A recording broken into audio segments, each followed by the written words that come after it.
আসসালামু আলাইকুম। শুধুমাত্র পরিমাণ মতো একটা উপকরণ ব্যবহার করলে আপনাদের বেগুনিও দোকানের মতো এমন ফুলকো আর মুচমুচে হবে। ঠান্ডা হওয়ার পরেও অনেক বেশি মুচমুচে থাকবে আর এটা কোনোভাবেই নেতিয়ে যাবে না। একদম পারফেক্ট একটা রেসিপি, তার সাথে কিছু টেকনিকও রয়েছে, আশা করছি আপনারা উপকৃত হবেন। তো প্রথমে আমি একটা বাটির মধ্যে 1 কাপ পরিমাণ নিয়েছি বেসন। তারপর এর মধ্যে আমি নিচ্ছি আধা কাপ পরিমাণে চালের গুঁড়া, অর্থাৎ যে পরিমাণে বেসন নেবেন তার অর্ধেক পরিমাণে চালের গুঁড়া নিতে হবে, তাহলেই ব্যাটারটা পারফেক্ট হবে। এখন আমি শুকনো উপকরণ দুটো খুব ভালো করে মিশিয়ে নিয়েছি। চালের গুঁড়া আর বেসনটা ভালোভাবে মিশিয়ে নেওয়ার পরে এখন আমি এর মধ্যে অ্যাড করে দিচ্ছি পানি। এর জন্য আমি 1 কাপ পানি নিয়েছি। প্রথমে অল্প করে পানি দিলাম, একবারে বেশি পানি দেওয়া যাবে না, অল্প অল্প করে পানি দিয়ে ব্যাটারটা বানাতে হবে। তো প্রথমে এরকম অল্প করে পানি দিয়ে একটা হুইস্ক দিয়ে আমি খুব ভালো করে হুইস্ক করে নিচ্ছি। আপনারা চাইলে হাত দিয়েও ব্যাটারটা করে নিতে পারেন। প্রথমে অল্প পানি দিয়ে তারপর একটা ঘন করে ব্যাটার করে নিব আর হুইস্ক দিয়ে 3 থেকে 4 মিনিট অনবরত এভাবে ফেটিয়ে নিব। তো আপনারা চাইলে হাত দিয়েও এই কাজটা করতে পারেন। তো খুব ভালো করে আমি হুইস্ক দিয়ে ফেটিয়ে নিচ্ছি। যদি খুব বেশি ফেটাতে না চান মিনিমাম 2 মিনিট ফেটিয়ে নেবেন। তো আমি দেখেন খুব ভালো করে হুইস্ক দিয়ে ফেটিয়ে নিয়েছি। আর এই 2-3 মিনিট ফেটিয়ে নেওয়ার পরে দেখবেন যে এটা অনেকটা হালকা হয়ে গিয়েছে। তো হয়ে গিয়েছে আমার ফেটিয়ে নেওয়া। এখন এর মধ্যে আমি আধা চা চামচ লবণ দিলাম। লবণটা অবশ্যই আপনারা স্বাদ মতো দিয়ে নেবেন। তারপর এর মধ্যে দিচ্ছি আমি আধা চা চামচ খাবার সোডা, আপনারা চাইলে বেকিং পাউডারও দিতে পারেন। তারপর দিচ্ছি সামান্য একটু লাল মরিচের গুঁড়া, সামান্য একটু হলুদ গুঁড়া, তারপরে গরম মশলা গুঁড়া দিচ্ছি অল্প পরিমাণে। তারপর দিচ্ছি আধা চা চামচ আদা বাটা, আধা চা চামচ রসুন বাটা। এখন এই সব কিছু উপকরণকে আবারও ভালোভাবে হুইস্ক দিয়ে মিশিয়ে নিচ্ছি। খুব ভালো করে হুইস্ক দিয়ে মিশিয়ে নিলেই হয়ে যাবে। লবণটা আপনারা এই পর্যায়ে একটু টেস্ট করে নেবেন যে ব্যাটারের লবণটা ঠিক আছে কিনা। খুব ভালো করে হুইস্ক করে নিয়েছি। তো আমি একটু চেক করে আবারও কিছুটা লবণ অ্যাড করে নিয়েছিলাম। যেহেতু আমরা বেগুনের মধ্যে কোনো লবণ দিব না, তাই ব্যাটারে অবশ্যই লবণ দিতে হবে। ব্যাটারটা অনেক ভারী, তাই আমি আবারও কিছুটা পানি অ্যাড করলাম। আমার কিন্তু এখানে পুরো 1 কাপ পানি লাগেনি, 1 কাপের একটু কম পানি লেগেছে।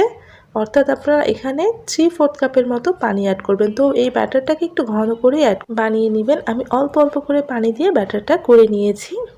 আর ব্যাটারটা ঠিক কেমন হতে হবে আমি আপনাদেরকে দেখাচ্ছি। একটা আঙুল এভাবে ডুবিয়ে নিয়ে উপরে তুলে ধরবেন, আর যখন দেখবেন যে ব্যাটারটা এভাবে ধীরে ধীরে পড়ছে আর আঙুল থেকে পুরো ব্যাটারটা পড়ে যাচ্ছে না, তখন বুঝতে হবে যে ব্যাটারটা হয়েছে। তবে একটু ঘন করে রাখবেন। এরপরে আমি এখানে 1 টেবিল চামচের মতো ফুটন্ত গরম তেল অ্যাড করে দিয়েছি। এতে করে ব্যাটারটা আরও কিছুটা পাতলা হবে, তাই একটু বেশি ঘন করেই বানিয়ে নেবেন। আর তেলটা দেওয়ার সাথে সাথে খুব ভালো করে হুইস্ক দিয়ে মিশিয়ে নিতে হবে। ফুটন্ত গরম তেল দিলে বেগুনের রঙটা একদম দোকানের মতোই হবে আর অনেক বেশি মুচমুচেও হবে।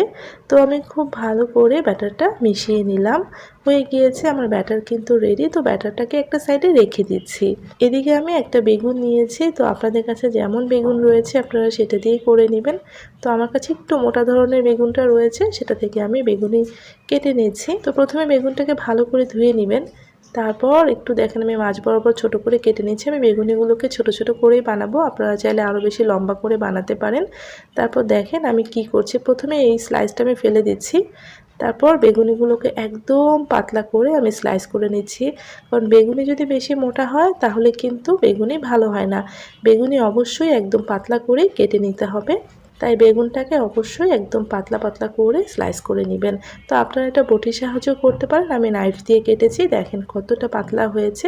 ঠিক এইরকম পাতলা করেই বেগুনগুলো কেটে নিতে হবে।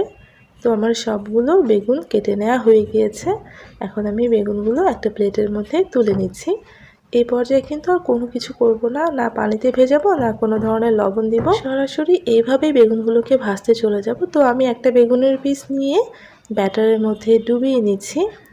এভাবে ডুবিয়ে নিয়ে এক্সট্রা ব্যাটারটা উপর থেকে তুলে ধরে ফেলে দেওয়ার চেষ্টা করবেন, তাহলে কিন্তু বেগুনিগুলো একদম পারফেক্ট হবে। তো আমি তেল গরম করে রেখেছিলাম, সেই তেলের মধ্যে এক এক করে বেগুনিগুলো দিয়ে দিচ্ছি।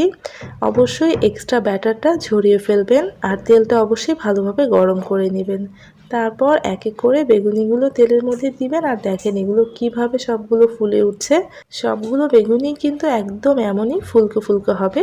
তো আমি এখন এগুলোকে সুন্দর একটা কালার আসা পর্যন্ত ভেজে নিচ্ছি। আর যখনই এখন সুন্দর একটা কালার আসবে আর এগুলো একদম মুচমুচে হয়ে যাবে, তখনই তেল থেকে তুলে নিতে হবে। বাকি বেগুনগুলোও আমি একইভাবে ব্যাটারের মধ্যে ডুবিয়ে তেলের মধ্যে দিয়ে দিচ্ছি। আর এগুলো কতটা পারফেক্ট আপনি যদি এইভাবে বানান তাহলে বুঝতে পারবেন। তো দেখেন আমি কিন্তু ভেজে সবগুলো তুলে নিয়েছি। বেগুনিগুলো কতটা পারফেক্ট হয়েছে দেখে নিশ্চয়ই বুঝতে পেরেছেন। এগুলো কিন্তু কোনোভাবেই নেতিয়ে যাবে না। ঠান্ডা হওয়ার পরেও এমন ফুলকোই থাকবে। একটা ঠান্ডা আপনাদের ভেঙে দেখাচ্ছি, দেখেন কতটা মুচমুচে হয়েছে। এই রেসিপিতে বেগুনি বানালে আশা করছি আপনাদের বেগুনিও একদম পারফেক্ট হবে। তো রেসিপি ভালো লাগলে একটা লাইক দিতে ভুলবেন না। আর প্লিজ চ্যানেলটা সাবস্ক্রাইব করে সাথেই থাকবেন। সবাই ভালো থাকবেন। আল্লাহ হাফেজ।